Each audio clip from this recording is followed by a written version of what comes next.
तो दोस्तों अब हम लोग करेंगे बहुत ही इंपॉर्टेंट क्वेश्चन जो आपके एग्जाम में 2 नंबर में क्वेश्चन आता है। और यहाँ पर हमें निकालना है हेनरी स्थिरांक, हेनरी कांस्टेंट।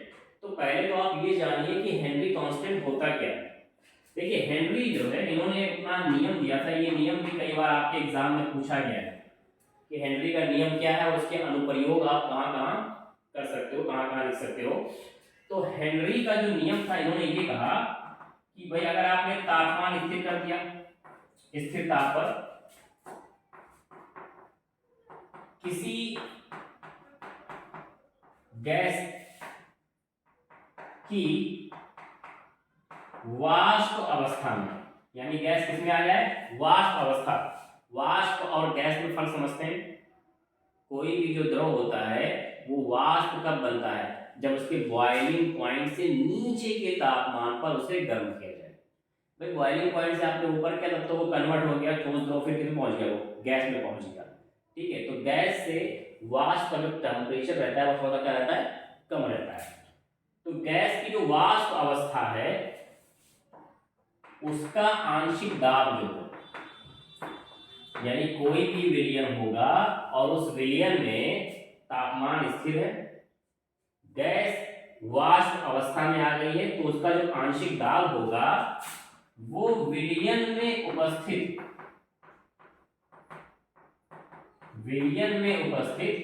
गैस के मोल अंश के समानुपाती होता है। समझ में आ रही है बात?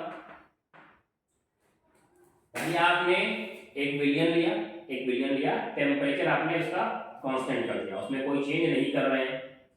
गैस किसमें आ गई है, वाष्प अवस्था में आ गई है। तो उस वक्त जो उसका दाब लग रहा होगा, पार्शियल प्रेशर जो लग रहा होगा उसका, वो उसमें उपस्थित गैस के मोल अंश के समानुपाती होगा। मोल अंश यानी मोल फ्रैक्शन। तो फार्मूला इसका हम क्या लिखेंगे, पी हो गया पार्शियल प्रेशर के लिए, ये हो गया निशान डायरेक्टली प्रोपोर्शनल समानुपाती का, किसके, मोल अंश के। तो ये होता है मोल अंश का सिंबल किसका है, गैस का, तो हमने Hg लिख दिया यहाँ पे। अब ये सिंबल जब आप हटाओगे तो हम जानते हैं जब ये हटता है तो एक कांस्टेंट का निशान लगता है। तो P is equal to K, और वो किसका है, हेनरी का, तो KH इनटू Xg, ये बनेगा फार्मूला। अब हमें इस फार्मूले में निकालना क्या है भाई, हेनरी स्थिरांक, यानी KH निकालना है, हेनरी कांस्टेंट। तो क्या हो जाएगा ये, KH is equal to P upon Xg। ये सूत्र, ये फार्मूला हमें अप्लाई करना है। तो हमें अगर KH निकालना है तो हमें सबसे पहले ये चाहिए होगा, गैस का मोल अंश। और मोल अंश के लिए हमें दोनों चीजों का मोल पता होना चाहिए, विलेय का भी और विलायक का भी। तो विलेय का मोल तो यहाँ दिया हुआ है भाई, ये H2S गैस है, इसका मोल दिया हुआ है कितना, 0.195। तो इसको हम मान लेते हैं भाई NB मान लेते हैं। N मतलब मोल, B H2S तो गैस, H2S ये गैस कितना है, 0.195 मोल। अब विलायक क्या होगा, यहाँ विलायक दिया नहीं, सॉरी दिया तो है, जल दिया हुआ है। तो जल में जो विलेयता है वो मोल प्रति लीटर के हिसाब से होती है, यानी 1000 हम मान लेंगे पानी का। मोल प्रति लीटर का मतलब क्या हो गया, 1 लीटर में कितना होता है, 1000 ml। अगर आप किलोग्राम के कॉन्टेक्स्ट में ले रहे हो तो भी हम जानते हैं 1 किलोग्राम में 1000 ग्राम होता है। तो कुल मिला के जल कितना दिया हुआ है यहाँ पे, 1000 ग्राम। और उसका निकालने के लिए Na is equal to W upon M का फार्मूला लगाएंगे। W की जगह हो गया 1000 और M कितना होता है पानी का, H2O 16 तो 18, पानी का कितना होगा 18। तो इसको जब आप भाग करोगे तो 18 बचे 90, फिर जो बचेगा फिर 55 लगभग आएगा ये आपका 55.55, ये आ गया किसका, पानी का मोल। तो फ्रैक्शन का फार्मूला क्या होता है, मोल फ्रैक्शन का, मोल अंश का फार्मूला क्या होता है कि जिसका आपको निकालना है उसका मोल ऊपर रखेंगे NB और उसको डिवाइड कर देंगे टोटल मोल से, टोटल से। तो टोटल के लिए हमें इसको और इसको ऐड करना पड़ेगा। तो टोटल आप ऐड करोगे तो कितना हो जाएगा, 55 तो ही रहेगा और ये इसमें ऐड होगा तो 0.5 9 5 14 5 1 6 7, इतना होगा टोटल ये।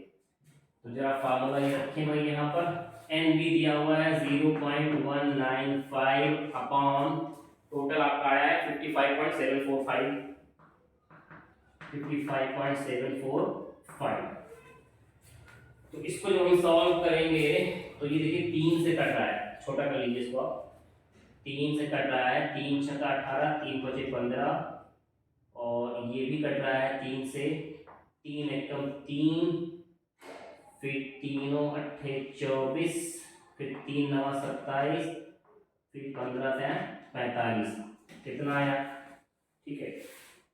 और भी कट जाएगा ये, फिर से ये 3 से नहीं कटेगा, फिर 5 से कट जाएगा, 5 से कट जाएगा, तो टोटल जो इसकी वैल्यू आएगी वो आएगी आपकी 0.0035, ठीक। इतनी वैल्यू आपकी इसकी आएगी, मैंने इसे सॉल्व करके देखा है तो इसलिए मैं आपको बता रहा हूँ कि इतनी एग्जैक्ट वैल्यू आपकी आएगी, क्या, मोल फ्रैक्शन, मोल अंश आएगा किसका, H2S गैस का। तो अब आपको Xg मिल गया इतना, अब हमें क्या पता करना है, प्रेशर। तो इसको आपको याद करना पड़ेगा कि भाई अगर एसटीपी दिया हुआ है, स्टैंडर्ड टेम्परेचर प्रेशर, तो एसटीपी पर जो पी की वैल्यू होती है वो होती है 0.987 बार। बार जो है ना, दाब का क्या है, इकाई यहाँ पे है, दाब को हम बार में, टार में, एटीएम में जो है लिखते हैं, ठीक। तो अब दोनों वैल्यू आपको मिल गई, 0.987 बटे 0.0035। तो दशमलव वाले में वही दिक्कत आती है, तो उसका सबसे अच्छा तरीका ये है करने का कि यहाँ पे आप मान लीजिए 1/1 और दशमलव हटा के जितने अंक हैं आगे उतने जीरो ऊपर काटेगा तो नीचे बढ़ जाएगा, नीचे काटेगा तो ऊपर बढ़ जाएगा।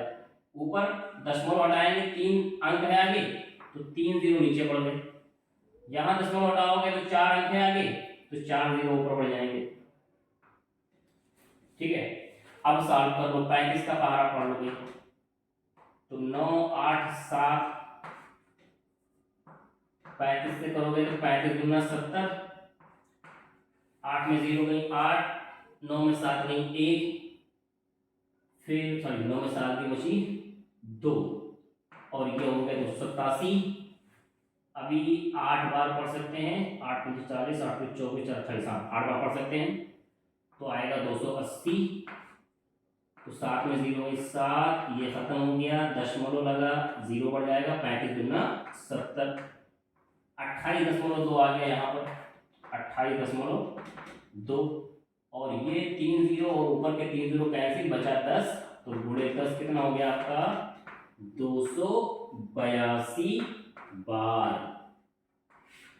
तो ये हो गया आपका आंसर, ये H की वैल्यू कितनी आ गई, 282 बार, ठीक है। तो हेनरी स्थिरांक निकालने के लिए सबसे पहले आपको मोल फ्रैक्शन निकालना होगा, और अगर P की वैल्यू आपको देखनी है तो एसटीपी पर P की वैल्यू कितनी होती है, 0.987। आई होप कि आपको ये समझ में आया हो। कल फिर से हम आएंगे और आगे के क्वेश्चंस लेकर के, जो राउंड वाले क्वेश्चन है, आई मीन प्रासंगिक दाब वाले क्वेश्चन है, उसके अलावा वास्ट क्वथनांक में ऑनलाइन क्वेश्चन है, तो कोशिश करेंगे कि हम 2-3 क्वेश्चन पर डे जो है सॉल्व कर सकें, ओके। तो भाई अगर वीडियो हमारी पसंद आ रही हो, आपको समझ में आ रहा हो हमारा लेक्चर, तो चैनल को सब्सक्राइब कर लें और अपने दोस्तों तक शेयर करें, और अगर कुछ कमियां आ रही हो तो वो हमें ज़रूर बताएं। Thank you.